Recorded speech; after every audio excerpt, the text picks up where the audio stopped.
Welcome to the Living Word Podcast. I am your host, Genevieve, and these episodes serve as a reminder to how essential your fullest expression is on this planet during one of the most transformative times in our history.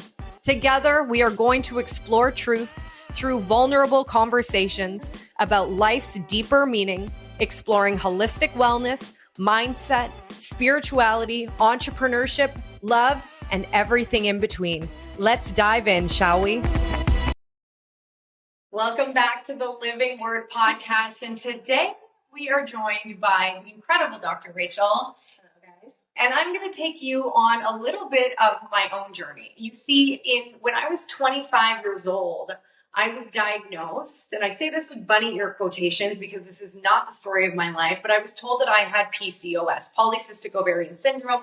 I had 86 cysts on my ovaries. I was told to get a full hysterectomy, that I would never be pregnant, and I made a decision that that was not going to be my truth. Now, you can go to episode 2 and hear all about that healing journey, but the reason I'm sharing that with you is because I had a complete turnaround. I am fertile. I have hips for the first time. You guys, I am officially a lady. So one of the things that is next in my life is pregnancy. Now, I'm not pregnant right now, but it is going to be in the future. And when I learned that Dr. Rachel, who is also the owner of Wellhouse Chiropractic, she's owned this beautiful clinic for 6 years. She is an educator in the world of holistic wellness, that she also went into a deep dive for over a year to be certified to help people in the pregnancy journey, the birthing journey. I knew that this was a conversation that I thought to have live with all of you. We have not prepped for this. This is truly like my own learning opportunity with you. And so we're taking you on that journey. And so Dr. Rachel, thank you for coming again. Yes, I'm so excited. Me too. But how did you decide to become more knowledgeable in the area of birthing and of pregnancy? Mm-hmm. Where did that start? Well, first of all, I had goosebumps hearing your PCOS story because, I think diving back to what you just said, it comes down to being like, this shouldn't be how it is, or maybe not for it is for me, right? However that is for other people, but that just doesn't resonate with me. And so, it kind of heard my chiropractic story in the past. Everything that I'm here, why I'm here today, was truly God's path that he laid down for me that I just never saw or never expected, which is just even more cool because I got to learn blindly, similar to you, Jen, where it's I came in very medical family, very this is what you do, it hurts, take ibuprofen, things like that, just, you're not know it. And so everything that I've learned has just been able to be why though? What's the purpose? And what's the reasoning for that? And so I think everything that I've just done has just been questioning and just understanding the true being of pregnancy. We do see so many pregnant moms in our practice, which is such a blessing. We are by one of the biggest hospitals in Minnesota that delivers babies. Wow. And so we work really closely with OBs, pediatricians in the area too, which is fantastic, just helping them. And collaborate once a quarter in our clinic here, we host a class for pregnant moms, soon to be, or just new babies. And we have a doula, lactation specialist, and then myself, and then a PT on the team that just helps support the community. So just educating, learning, and feeding people different knowledge. I think that's so great because there's a lot of fear. I don't know where this started, why it started, but the reality is that when it comes to what our body was innately made to do, yes. God created us to create. And I don't know about you. Well, I know you do too. But the female body is a miracle. And so I'm excited for this conversation so that we can kind of pull back the curtain a little bit about some of the myths that we hear in this industry. Mm-hmm. And we are going to definitely do a follow-up episode because there's a lot to cover here. But the first thing is, if you have fear around your own personal wellness, or what I like to call your biohacking blueprint, that's the first area that we need to target. And you said it so well. The more knowledge we have, the more we can sit and feel very safe in what we're doing. Mm-hmm. So to start this conversation, I want to know about your birth story because apparently this was a good one.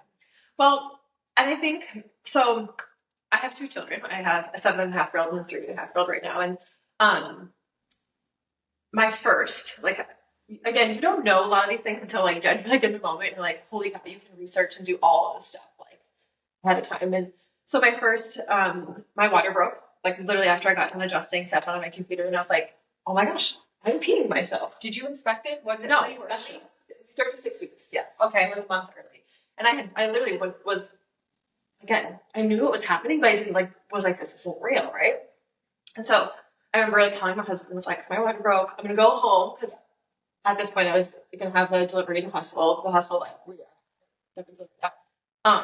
And I told him, like, I'm not going in because I know what happens when you go in. They're going to be like, oh, your water broke. Here, we're going to push this. We're going to do all these things, whatever. So I just was at home, just kind of went through the birth process myself. And then things weren't progressing. And there's the biggest thing when it comes to like birth and what's going on with babies is, number one, it has to be safe before you do it. And of course, when your water breaks a month early, like that's delivery right there, right? You know.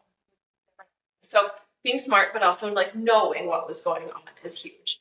And my biggest thing was like, I made my birth plan, and Jen, I even kind of showed you like what a birth plan looks like, because you don't know these things at all. You don't know like what is standard, what can be pushed on you. And if you're listening to this in the US or Canada, or I don't even know what other countries do for some certain things too. So the biggest thing for me was like, I was very confident in like everything was going to go well. I knew my body knew what to do.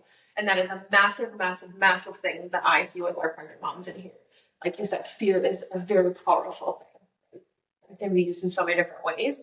But I know that, like, if I can make this baby in my body for 9 months, I very well can get this baby delivered. Totally, right?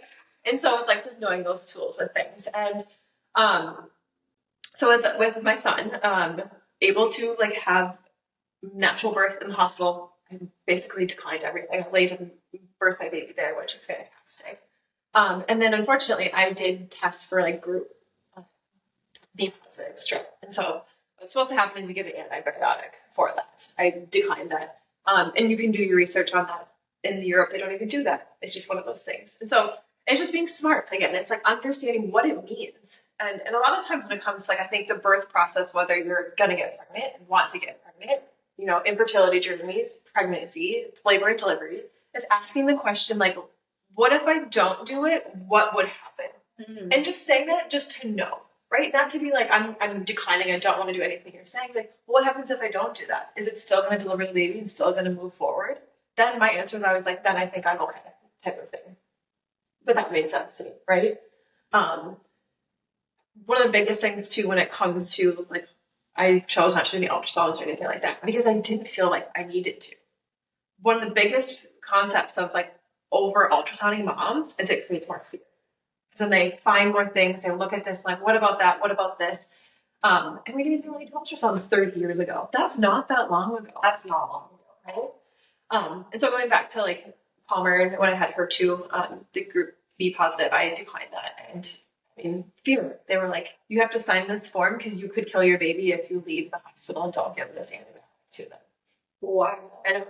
And that even scared me, knowing all those things too. You know what I mean? But I was like, okay, I'm not going to watch for fever. I know to make sure they're eating, know the statements, like all those things. So I feel like I'm going off on a tangent with different stuff, but it's great. I think my favorite thing about like being able to treat pregnant moms, and I'm very blessed because I have a lot of moms that come in, similar to you, Jen, where they're like, I told I couldn't have kids. I don't know if I should go IVF. I don't know if I should just start trying. Like, where do I start? Right? And I don't do everything. I want to make sure like we're diving into like all the different stuff that's happening, right? So, nervous system, like let's make sure the nervous system is 100% able. And then let's dive into like what these other factors can be. Because it takes a team to figure out what's go on rants number one because I've been through that. And what you said about the fear, right? You're a new mom, just had a baby. Mm-hmm. Your hormones are all over the place. Sympathetic fight or flight to the max. And if you aren't sure what that means, go back to our last episode where we went into that. And now you're being told that you could kill your baby. And so the first thing that I think we can really talk about here is that fear is only the stories that we accept. Mm-hmm. And so it's about being very careful what we allow into our minds as truth. And that's, thank you for sharing that story, because I'm sure a lot of people get pressured. And that's another thing. For myself, I was told to get a hysterectomy at 25. And it was me and two doctors, and it felt very intense. clients. And you told me a story also about someone that you saw that they had a lot of fear when they went in to get their checkup. Also, one of your clients. Could you share that a little bit? So I was telling Jen the other day, like one of my favorite patients to treat at our clinic is a second-time mom that like never got adjusted or kind of like, I want to say like did holistic or anything like that. It's more just knowledge. It doesn't have to be holistic. It's just like knowing your options for stuff. So my favorite patient, and she happened to come in yesterday, and I don't say like it's her, it's like her kind of story. It's her first-time mom that like trusted like this is what's going to happen. They're going to tell me all the stuff. Like the hospital is going to give me these options, avenues, and it's just going to be wonderful and just an easy, great birth, right? We all hope for that. We all, kind of expect that. I'm saying with air quotations again too, because in the first time you just don't really know some of these things. And she came in and she was like, my first pregnancy kind of sucked. I didn't realize it. Like my low back was bugging me. I thought that was normal. Like, oh, everybody experiences pain in pregnancy, right? No, like you shouldn't be uncomfortable. Like part of being pregnant is like prepping your body so that when you get into labor and delivery, you're strong, you're confident, you're like, let's go, right? Wow, I didn't even know that. I assumed lower back pain was just a given. So that's super fun. So, I mean, you can say stats all you want, but like when moms come in, we very, very are successful with helping with like treating lower back pain. And I was telling her yesterday too, like granted, she's a nurse. That's like my favorite thing about the story. It's like, you think you know these things sometimes too, and you just don't know, right? And she was like, yep, I had like low back pain. So I went into going to labor and delivery, and I was like nervous. I wasn't feeling super great. But I was like, thought this was like all normal. It was fine. Labor and delivery, she like labored, she said, for like a day and a half, pushed epidural, tried to break her water, and then nothing was progressing. And she's like, the stinkiest thing for me was eyes dilated to a 10, fully dilated. And I pushed and pushed and pushed, and they told me, you can't do this anymore. And she had tears in her eyes, and she was like, how defeating is that? Wow. I went through the whole thing. And she's like, but I feel like I could have epidural. No, she didn't. Oh, she did. Okay. Because she wanted to try and have that vaginal birth as much as possible. And then now she's like, so after that, I researched. Like, talk about a mom on a mission is a mom researching. Right? And she was like, I researched, and I was like, okay, I need to find a chiropractor. I need to find a birth doula. I need to find like these, because her OB told her like she just had a weird shaped pelvis. So she couldn't push anymore, and then what happened? She had a C-section. And that was not something that she had wanted to do. So that's what really put her on this mission to research. Yeah. Wow. Like what can I do differently? Because it's not that you have a weird shaped pelvis, right? Like I don't believe that. I think yes, maybe it can be some aspects of that, but I don't think that's the whole story. Well, that really is interesting because I'm hearing a lot of common denominators that we are told the worst case scenario instead of looking at like what is possible. And so I love that question. You say like, if I don't do this, will I still have the outcome I'm desired? So since we're on that subject, like let's talk about C-sections versus vaginal birth a little bit, because that's something that I've heard some people just pre-book their C-section. That's all they want. I've heard people that absolutely do not want it. I've seen people that have like the incision marks. I've heard all sorts of stories. And one of the things I also think is important is a lot of moms say like, people are always going to try to share their opinions and their stories. And so if you're listening to this is again, just information. This is not what you must or must not do, but can you explain a little bit about the difference of vaginal and C-section and kind of the misconceptions or the myths around them? And I think it goes at like kind of what you just said too, like, because I know when it comes to like the birth experience for trauma, and even listening to your like last podcast too, there can be a lot of shame and guilt with a birth experience, like being a mom. Like even if you do everything as much as you want and can, there can just be a lot of that. So I also believe that people, moms, especially moms, do everything they can with the tools that they have in that moment, right? The best that they can with that decision. So like you said, there isn't a wrong way if you feel like you've made every decision you can. That's 100% the truth. As far as C-sections go, the United States is by far the highest C-section rate. There's a lot of different reasons for it, whether it's convenience, it's, at 38 weeks, let's just do it type of thing. That's kind of become our new standard of full term is about 38 weeks. So go ahead, we'll just induct you or do a C-section. VBAC, so vaginal birth after C-section, is now starting to get back to be like, you can do it. But originally, if you had a C-section, it was automatically Yeah, I've heard that. Exactly. And now you have to find an OB that will do it. But you find those OBs that do it, and you're like, let's do it. It's great. It's awesome. We can do it. Just prepping your body for those right tools for it, right?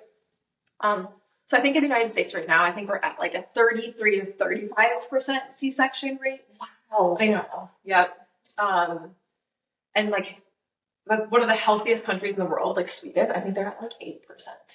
So it's only a need to basis. A lot of it is, right? Or convenience, or moms not understanding they can have a vaginal birth after a C-section.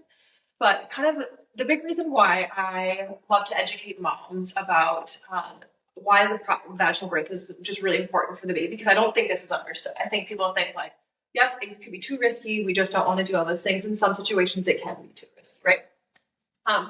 But when your baby goes through the birth canal, their cranial bones literally go into a formation that allows for brain development, for formation, for, I can go into so many depths of like why that process is so important.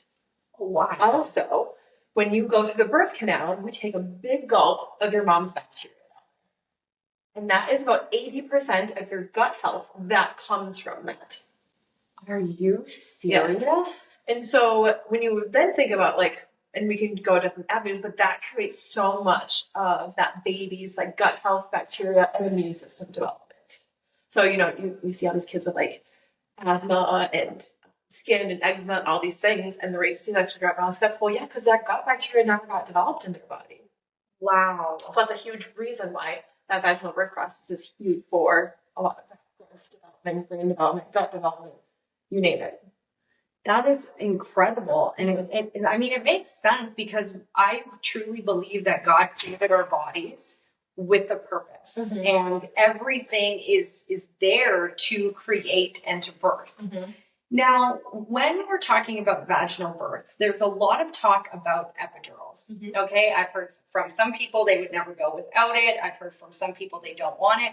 I don't really know where I stand because I don't know enough about it. Can you share some light about epidurals? And I think almost every single mom probably goes into birth being like, I would love to not have one. Right? I mean, all of us think like, yes, like, you know, love to have one. I've been lucky enough to have really great birth, labor, delivery, where I've never needed an epidural. And when it comes to epidurals, the biggest thing is obviously pain management, right? Do it so that you can have that. And if that's your goal and that's your next step, then do it for you, right? The problem with sometimes epidurals is that it can really, you're not listening to your body then, right? So you basically inject like numbing agent into your nervous system, spinal cord down, so you don't feel anything. So what it does, like, hence why I feel like after you get an epidural, you can't walk, you can't, you know, do it, like get up a ton. Hopefully they'll let you like still go on all fours or something like that if that's like part of your birth plan. But it's dangerous because you can't feel anything. So it can really stop your contractions. It can slow things down. It can not listen to your body, so it's hard to know when to push. You sometimes then rely on a nurse or a doctor that you're contracting right now. Go ahead and push. So it's hard because then it can really mess with your body and like how to get the baby out as fast and quickly as possible. They're just also dangerous. I mean, you're doing spinal tap. So, we have complications of people have like numbness, pelvic floor issues, like certain things after too that can just cause your body just to not be the same after that. Is it true that if you get an epidural, the healing process is going to be prolonged after giving birth? So the belief about that is like, let's go back to not having an epidural, right? I can feel my body like when you have a baby, you'll be able to feel like your body like really like dilating and going through that process. You will feel those contractions, right? So you're able to kind of like work in the rhythm of your body being able to push it out. A lot of times when you have that epidural, you can't feel that, so you don't like kind of guide that body through. If you've ever watched like a lot of water births and stuff, if you like watch it, like most water births, like there's zero intervention. Like that baby literally just, I don't want to say like falls out, but basically. I actually watched a few weeks ago. Yes. And I was amazed. Yeah, and so there's this your body, you work in a rhythm and it contracts and pushes out, and the baby kind of flows out. Yes, you can like pull once they get out, but like if you don't need to be pulling and tugging for most situations to get a baby out. Like your body knows what to do working with that rhythm. So that healing process, like you talked about afterwards, like there can just be more tearing, more just discomfort down there. Where your body's can get in that rhythm and just can be a little more stressful in that situation. If that makes sense. Totally makes sense. Because you're doing something out of your own natural rhythm. Now, when there is the baby comes out, and I've watched a couple of these water births, and it looks so peaceful, so loving, so amazing. Yet also, I've heard a lot about how the umbilical cord, I don't even know if I just said it right, the umbilical cord is being cut too early. Is that true? What can we do? Are we allowed to advocate for that in the hospitals? Yes. So you can advocate for anything and everything that you want. Really? Everything and everything. I literally, I was fortunate, well, I'm fortunate enough to say this gratefully because, like, to have a COVID kid, they were like, oh, come in if you need anything. And I was like, great. I had, like, 2 OB appointments. I'm not saying you should do this. I had, like, 2 OB appointments, and basically I walked in with Palmer at to 7, had her 15 minutes later. Wow. And we're like, great. I don't want anything. I don't want Dopplers on me. I don't want any of that kind of stuff. I just want to be able to, like, know everything's good. Everything was good. Everything was safe, and just be able to, like, have that experience with that. So I basically declined everything because it was safe and there was no reason for me to need it. For you and for her afterwards. Amazing. So you are in control of your body and what is being done and put to you. So that is obviously when they're in the hospital, they're making the quickest decision that's, going to be done at that moment, right? Maybe not advocating for, like, what your birth plan is or stuff like that. So I do find it important to work with your partner, come up with that birth plan. Having doulas are amazing. So why Sweden? And, like, if you look at why they have such successful, healthy, like, great labor, delivery, birth processes, because they have a team the whole time with it. They have a doula. They usually have a midwife. They talk about that plan. They talk about, like, what if this? What if that? And is this okay? Right? Because we usually just go from, like, A, didn't go right. Let's just jump to C and just get it over sometimes, And it's like, well, is that really what we want to do? We know it. B, B2, B3 could be before we get to C type of thing. Wow, I didn't even think of that. Like, having the whole, and you gave me the sheet to look at, and we can actually include some of this for you guys to look at too. But there's a lot of things on here that I never thought of, even the environment, everything. Yes. And so, what for the baby after the birthing process with the placenta, with the umbilical? Oh, yes, no, that's fine. That's just great. Like, what is kind of the best practice? Yes. So cord clamping, I think, is an absolute must. Or delayed cord clamping, excuse me. So again, it was just one of those things where, like, I think got so medicalized, just like get the baby out, get the placenta out, cut it out, go away. Well, now we realize, like, getting all of that umbilical blood is, like, huge for, I think it was, oh man, I don't want to missay stats, but I think if you get all of the blood out of that umbilical cord into the baby, that's 20 to 40% more blood into that child. Wow. So I can help with, like, their body, their healing, their adapting. Because imagine being, like, dehydrated, not enough of that nutrients in your body because we just cut off what should be there type of thing. So delay the cord clamping. I don't know a place that wouldn't do it, whether in a hospital, home birth, birthing center, and that kind of stuff. Almost always now they kind of know those types of things too. But you do have to say yes, you want to do that. Otherwise, it could just be a quick thing and done. But, I think they say after, like, 2 to 4 minutes, that's pretty much you got most of the nutrients that the baby needs. So it doesn't take that long. It's like to sit there for, like, hours. It's just a couple extra minutes of making sure, like, that blood is getting into the baby from the placenta. Now, when the baby is because of course it's very hard for us to know, but they talk about, like, giving birth, that's the first trauma for the baby. So when we are doing a vaginal birth, does that create less trauma on the baby? What are some of the things that can create more trauma? And that would, I'm assuming, go into the nervous system and the subconscious mind of the baby, right? As they come out. Like, what are some of the factors that can contribute to a traumatizing experience for the baby? Oh my gosh, that's like a 17-minute question. I love that so much. But let me just kind of dive into a couple of different things really quick. So, number one, like, having a vaginal birth, like, and allowing your body to, like, do less interventions. Like, thankfully, we don't do much of, like, vacuums and, like, forceps and stuff, like the tools anymore, because we know that's very traumatic to babies. So when you did that with your hands, actually just freaked me right out. Like, it was like when you put corn on the cob. Yeah. Is that kind of like the same thing? They take these, like, big clampers and put it around, like, the bottom of the jaw and then pull it. Oh my gosh. Yeah. So it's And ancient. it's still used. Vacuums are still used too. So you can imagine like pulling that up. And a fun analogy, like I've heard too in like our birthing classes and stuff, is like if your baby Jen was like laying in your hands, imagine if I like grabbed it by its head and then like picked it up and pulled it away. You would probably punch me in the stomach, right?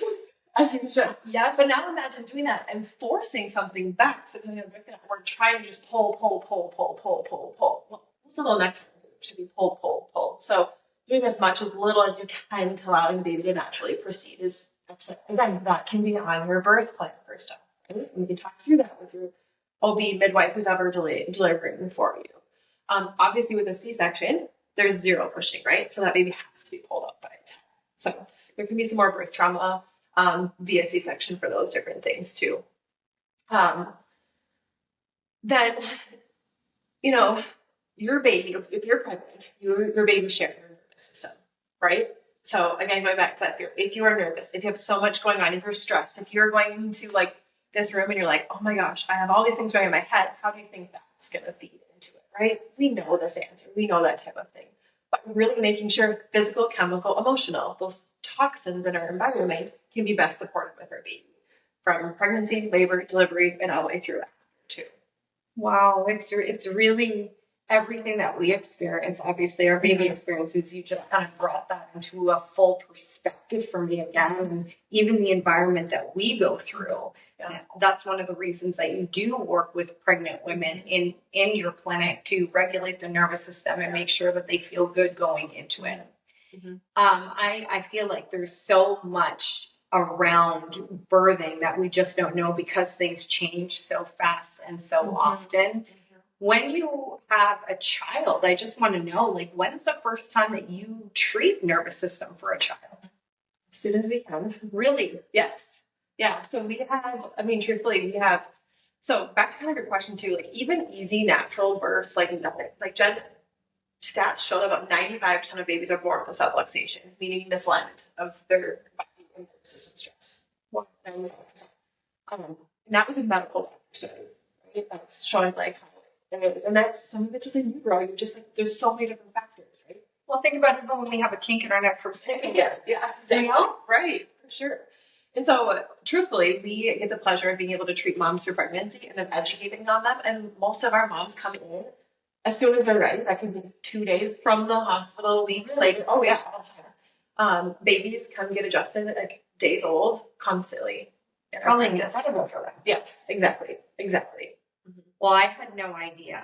Now, I know that there's so much more about the birthing process, and if you're watching this or listening to this and you have more questions, please pop them in the comments, because I know Dr. Rachel would be happy to come up to do a follow-up. But there's something else that we were talking about, and that's something that was really put into fear for myself about not being capable of having a child and infertility. And that is something that we see rising massively throughout the world. And I think you have some statistics about that too. Yeah. So I was looking up, again, it's fun to just like see things too and ask that why, right? Infertility numbers have doubled since 2011. 2011. Yes, they have doubled from that. And it's not just females. That's the other misconception too. It's like, oh, there's some like female stuff, but it's just as equal, like the male part of it too, right?